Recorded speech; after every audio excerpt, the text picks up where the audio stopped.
మహబూబాబాద్ జిల్లా గార్ల మండలంలోని మద్దివంచ గ్రామ పంచాయతీ ఎన్నికల ఫలితాలు ప్రస్తుతం స్థానికంగా చర్చకు దారితీస్తున్నాయి. మద్దివంచలో కమ్యూనిస్టుల కంచుకోటను బీఆర్ఎస్ సహకారంతో ఛేదించామని కాంగ్రెస్ పార్టీ అభ్యర్థి సర్పంచ్ గోకులోత్ ప్రమీల, బీఆర్ఎస్ ఉప సర్పంచ్ బూక్యా కైలా అన్నారు. గత 50 ఏళ్లుగా కమ్యూనిస్టుల కంచుకోటగా పేరుగాంచిన ఈ పంచాయతీలో ఓటమిని జీర్ణించుకోలేక కమ్యూనిస్టులు తప్పుడు ప్రచారం చేస్తున్నారని స్థానిక నాయకులు ఆరోపించారు. క్షేత్రస్థాయిలో వారు తమ ప్రభావాన్ని కోల్పోతున్నారనే భయంతోనే ఇలాంటి ఆరోపణలు చేస్తున్నారన్నారు. ఇది ఏ పార్టీ రాదు ఇక్కడ అని చెప్పి గత కమ్యూనిస్ట్ పార్టీలు భయభ్రాంత గురి చేసుకుంటూ గెలుచుకుంటూ వెళ్ళిపోతుండ్రు. ఈసారి కాంగ్రెస్ పార్టీ ఘనంగా విజయం సాధించింది. అది జీర్ణించుకోలేని కమ్యూనిస్టులు ఇప్పటికీ వాళ్ళని ఏదో చూస్తాం చేస్తాం ఏదో ఆమె తుమ్మె అని చెప్పి ఎన్నో మాటలు మాట్లాడడం చేస్తుండ్రు.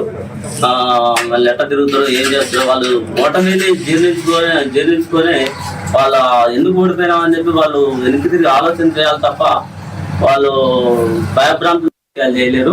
ఇక నుంచి అలా చేసినా కూడా ఊరుకునే పరిస్థితి కూడా లేదు. మేము ఇక